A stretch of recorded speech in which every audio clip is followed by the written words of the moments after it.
வானியல் வேத வாஸ்து மற்றும் ஜோதிட கேந்திரம் வழங்கும் முதலாவது ஜோதிட கருத்தரங்கம்.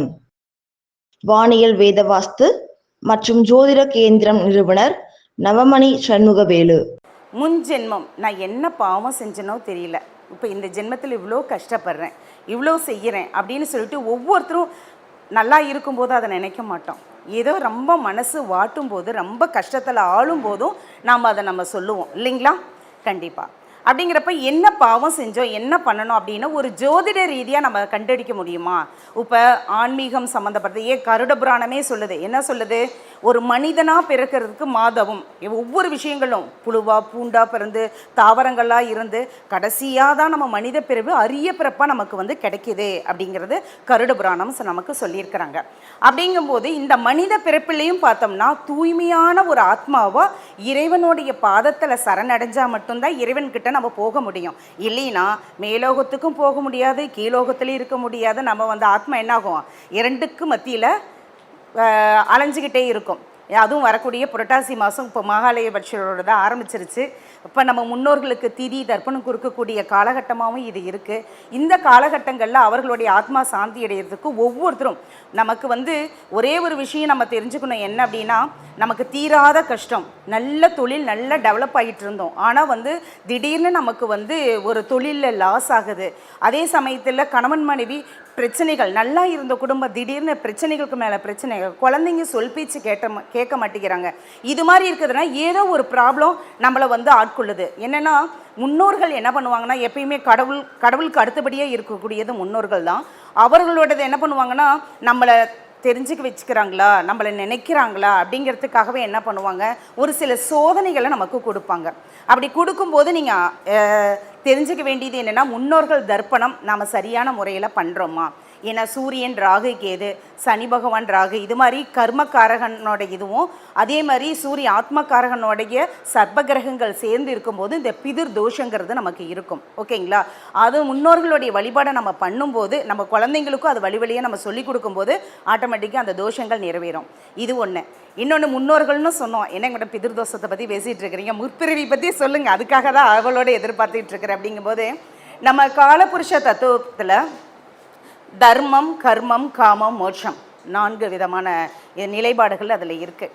இப்போ இந்த பிறவியில் இந்த நாளில் நம்ம ஏதோ ஒரு இதில் தான் லக்னமாகவும் ராசியாகவும் நமக்கு அமைஞ்சிருக்கும். அப்படிங்கும்போது நம்ம என்ன இதுக்காக நம்ம பிறந்திருக்கிறோம் அப்படின்னா, இப்போ தர்மத்தில் ஒருத்தர் லக்னமோ ராசியே அமர்ந்திருந்தது அப்படின்னா அவர்கள் இந்த ஜென்மத்தில் தர்மம் பண்ணுறதுக்காகவே பிறந்திருக்கிறாங்க. நாம் நிறைய பேருக்கு சேவைகள் செய்வதற்காகவே பிறந்திருக்கிறாங்க. உங்களால் யாரோ பயன் அடையணுங்கிறது முற்பிறவியுடைய நோக்கம். அதை இந்த ஜென்மத்தில் நிறைவேற்றுறதுக்காக நீங்கள் வந்திருக்கிறீங்க. அதே சமயத்தில் கர்மம் அப்படின்னா தொழில், கர்மக்காரகன், போன ஜென்மத்துடைய கர்மாவை இந்த ஜென்மத்தில் நம்ம அனுபவிக்க வந்திருக்கிறோம். ஓகேங்களா? அப்படிங்கிறப்ப அந்த கர்மா அப்படிங்கும்போது நம்மளை தொடர்ந்து தொற்று அதை தான் நம்ம ஜோதிட சாஸ்திரத்தில் அடிப்படை வகுப்பு படிக்கிறவங்களுக்கு சஞ்சித கர்மா, பிராத்த கர்மா, ஆகாமிய கர்மான்னு சொல்லிட்டு 3 வகையான கர்மாக்கள் அதில் இருக்குது. அப்படிங்கிறப்ப நாம் இந்த ஜென்மத்தில் பண்ண கர்மா மட்டும் கிடையாது, நம்ம போன ஜென்மத்தில் செய்த கர்மாவும் நம்மளுடைய முன்னோர்கள் செய்த பாவ புண்ணியம், அதாவது பாவம் மட்டுமே தொடராது. எப்படி பாட்டம் சொத்து பேரனுக்கு பேத்திக்கு நம்ம தொற்று நம்ம அதை எடுத்துக்கிட்டு அனுபவிச்சுட்டு வரோமோ, அதே போல தான் நம்மளுடைய கர்மம், அதாவது அதனுடைய எதையும் நம்ம பாவம் புண்ணியத்தை ரெண்டையுமே சேர்த்துறோம். இப்போ நாம் செய்கிறது, உதாரணத்துக்கு நான் செய்யக்கூடிய பாவம் புண்ணியம் யாருக்கு போகும்? என்னோட குழந்தைங்களுக்கு போகும். ஓகேங்களா? இப்போ என்னுடைய அப்பா செஞ்சதோடைய பாவம் புண்ணியம், என்னுடைய தாத்தா செய்த பாவ புண்ணியம் அனைத்தும் என்னாகுது, எனக்கு நான் அனுபவிச்சுட்டு இருக்கிறேன். இன்றைக்கி நான் நல்லா இருக்கிறேன் அப்படின்னா என்னுடைய முன்னோர்கள் புண்ணியம் செஞ்சுருக்கிறாங்கன்னு அர்த்தம். ஆனால் அவர்கள் உயிரோடு இருக்கும்போது அது தெரியாது. அவர்கள் மறைந்த பிறகு தான் அதனுடைய விளைவுகள் நமக்கு காமிக்கும். அதே போல் மோட்சம், காமம் அப்படின்னா, காமம்னா உடனே காமத்தில் ஆசைங்கிறது ஒன்று இருக்குது. அந்த ஆசைகளை நிறைவேற்றுறதுக்காக தான் நம்ம இந்த பிறவிகள் பிறந்திருக்கிறோம். நான் இன்னார மணக்கணும், இந்த பொண்ணை கல்யாணம் பண்ணணும், இந்த பையனை கல்யாணம் பண்ணணும் போன ஜென்மத்தில் ஆசைப்பட்டோம் அப்படின்னாலோ, இல்லை நான் இப்படிலாம் இருக்கணும், ஒரு லைஃப் எனக்கு இப்படி வேணும், நான் இந்த பதவியில் உட்காரணும், நான் அரசனாகணும், ஆட்சியாளணும் அப்படின்னு நினச்சிருந்தாலோ, நம்மளுடைய ஆசைகள் எது வேணால் இருக்கலாம். அந்த ஆசைகளை நிறைவேற்றுறதுக்காக தான் இந்த பூமியில் நம்ம ஜனிச்சிருக்கிறோம். அதே மாதிரி மோட்சம் அப்படிங்கிறது வந்து இந்த பிறவியில் நம்ம வந்து எல்லா கடன்களும் முடித்து இறைவனடி சேர்றதுக்காக தான் இந்த மோட்சம் லாஸ்ட் பிறப்பாக நம்ம இருக்குது. ஜோதிடத்தில் பார்த்தோம் அப்படின்னா லக்னத்துக்கு 12ல் கேது பகவான் இருந்தால் அவருக்கு வந்து இதோட இறுதி, அதாவது கடைசி பிறவி அப்படின்னு சொல்லுவாங்க. அதுவும் ஒரு சிலது என்ன சொல்லுவாங்கன்னா, குரு அதை பார்க்கணும், கேது மட்டும் இருந்தால் பத்தாது, குருவும் பார்த்தா தான் அது கடைசியோடைய பிறவியாக இருக்கும் அப்படின்னு சொல்கிறாங்க. ஆனால் அந்த கேது 12ல் இருக்கக்கூடியவர்களோட லைஃப்பை ஆராய்ச்சி பண்ணணும் அப்படின்னா அவங்க லெஜர் லைஃபாக இருப்பாங்களா, நல்லா இருப்பாங்களா அப்படின்னு பார்த்தீங்கன்னா கிடையவே கிடையாது. ஏன்னா இவனுக்கு அடுத்த பிறவி இல்லைங்கிறதுனால என்னென்ன வந்து அவனுக்கு கிடைக்கணுமோ அத்தனை விஷயங்களையும் கொடுத்து அத்தனை விஷயங்களையும் பறித்து மனசில் ஒரு விரக்தி தன்மையை உருவாக்கி போதுமடா சாமின்னு சொல்கிற அளவுக்கு அந்த ஆத்மா அதை விட்டு இந்த பூலோகத்தை விட்டு போகிற அளவுக்கு அதை வந்து செயல்படுத்திடுவார். அப்படி ஏன்னா ஞானக்கரகன் இல்லையா கேது பகவான், அப்படிங்கிறப்ப ஆட்டோமேட்டிக்காக என்ன பண்ணிடுது, எல்லாத்தையும் பற்றற்ற நிலையை கொண்டு வரும். ஆனால் ராக விட அதிக ஆசை கொண்டதும் கேது தான்.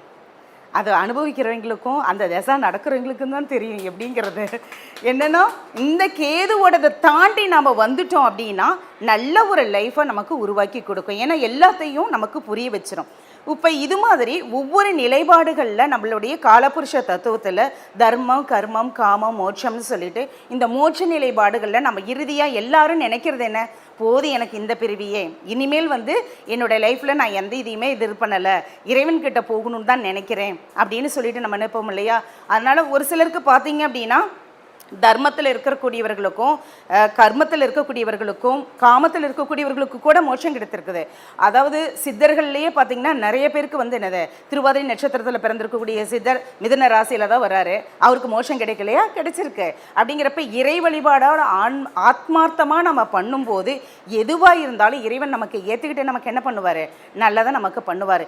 எதையுமே நீங்கள் உள்ளார்ந்து நான் வந்து அறுசுவை படையல் போடலையே, அவருக்கு நான் இதை செய்யலையே, அதை பண்ணலையே, ஒரு மண்டபம் கட்டலை, ஒன்றுமே இல்லை, இந்த இடத்துல எதுவுமே இல்லாமல் பஞ்சபூத தத்துவத்தில் இங்கே இறைவன் நிறைஞ்சிருக்கிறாரு. இந்த இடத்துல அவரை நினச்சி உருகி நீங்கள் சொல்லுங்கள், இந்த இடத்துல வந்து நிற்பார். அது நமக்கு வந்து அதை பார்க்கும் போது நமக்கு அது தெரியும். கண்டிப்பாக அவருக்கு பல விதத்துலேயும் நமக்கு என்ன பண்ணுவார், உறுதுணையாக இருந்து செயல்படுவார். இப்போ இந்த மாதம் புரட்டாசி மாதம் கடவுளுக்கும் நம்ம முன்னோர்களுக்கும் நெருங்கிய தொடர்பு நமக்குள்ளே இருக்குது. இதை உணரும் போது கண்டிப்பாக வாழ்க்கையில் ஒவ்வொரு தருணங்களையும் கடந்து நம்ம வருவோம்.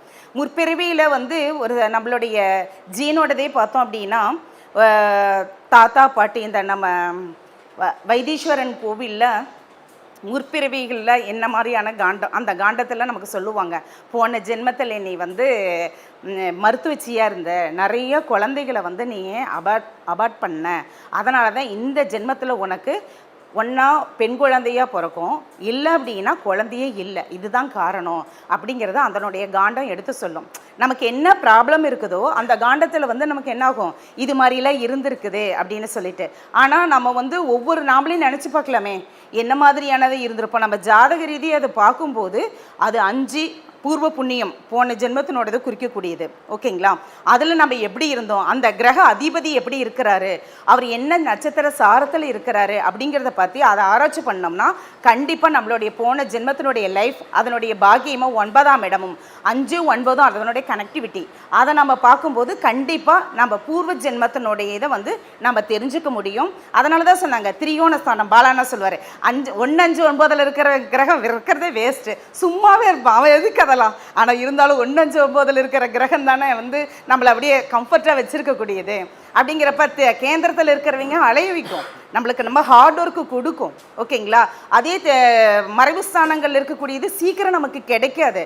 அதை வந்து நம்ம ரொம்பவும் 1 மடங்குக்கு 10 மடங்கு அதை எஃபெக்ட் போட்டால் மட்டும்தான் நமக்கு கிடைக்கும். அது மாதிரி அமைப்புகள் இருக்குது.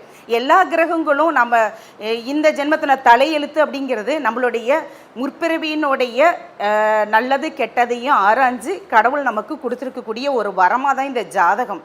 அந்த ஜாதகத்தை முறையான முறையில் நம்ம பார்த்தோம் அப்படின்னா கண்டிப்பாக எந்த ஒரு கிரகமும் நவ கிரகங்களும் ஒன்று கூட நமக்கு வந்து தோஷம் கிடையாது, மோசம் கிடையாது. எல்லாம் நமக்கு ஒரு கற்பனையை கொடுக்கக்கூடியது தான். இன்னாரு இப்படி அப்படிங்கிறது எப்போ தெரியும் நமக்கு, நம்ம நல்லாவே இருந்தோம்னா எப்போ தெரிஞ்சுக்க முடியும் ஒருத்தரை பற்றி. ஒரு கஷ்டம்னு கொடுத்து அப்போ தான் என்ன பண்ணுவாங்க, ஒரு டீ வாங்கி கொடுக்கறதுக்கு கூட யார் நமக்கு யோசிக்கிறாங்க, ஒரு 10 ரூபா 1 ரூபா கொடுப்பா அப்படின்னு கேட்கும்போது தான் அந்த நாணயத்தினுடைய தன்மை நமக்கு எந்த அளவுக்கு இருக்குங்கிறத நம்ம தெரிஞ்சுக்கலாம். ஒரு கஷ்டம்னு வரும்போது தான் ஒருத்தர் எப்படிப்பட்டவங்கிறத நம்ம தெரிஞ்சுக்க முடியும். அப்படிங்கிறதுனால யார் எப்படி முன்னாடி பேசுகிறவங்க யார், பின்னாடி பேசுகிறவங்க யார், நமக்கு கஷ்டமான சூழ்நிலையில் யார் நமக்கு தோள் கொடுத்து நம்மளை உயர்த்துறாங்க, அது எல்லாமே நம்மளுடைய ஜாதகத்தில் லக்னம் மற்றும் ராசியை வச்சு நம்ம தெரிஞ்சுக்க முடியும். இப்போ நடக்கக்கூடிய தசா புத்தி அதை அறிய வைப்போம். கொடுப்பனை அப்படின்னு சொல்கிறோம் இல்லைங்களா, அந்த தசநாதன் தான் நமக்கு கொடுக்குறாரு. அது எந்த நேரத்தில் எப்போ கொடுக்கணும் அப்படிங்கிறது புத்திநாதன் முடிவு பண்ணி அதை செயல்படுத்துகிறாரு. அப்படிங்கிறதுனால இந்த பிறவியும் ஆகட்டும் முற்பிறவியும் ஆகட்டும் எல்லாமே இறைவனுடைய சித்தம். ஏன்னா எல்லாத்தையும் மெமரியில் கொண்டு வந்திருந்தோம்னு வச்சுக்கோங்க, யாரும் இங்கே நிம்மதியாக இருக்க முடியாது. அதனால தான் நமக்கு மெமரி லாஸுங்கிறது ஒன்று கொடுத்துருந்தாங்க. இப்போ புதன் பகவான் வந்து பார்த்தோம் அப்படின்னா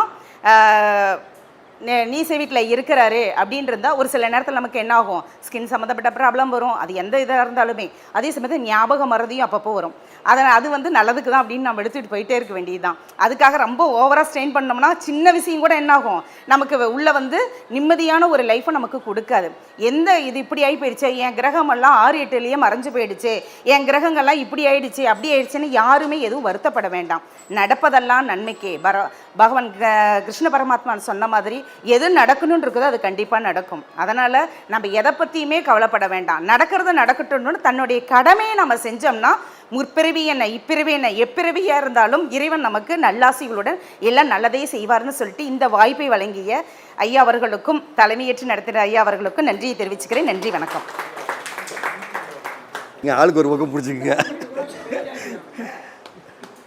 தம்பி கேமரா கீழே இருக்குங்க. உங்களை சொல்லல, அவர் உங்களை மாப்பிள்ளைன்னு தான் கூப்பிடுவார்.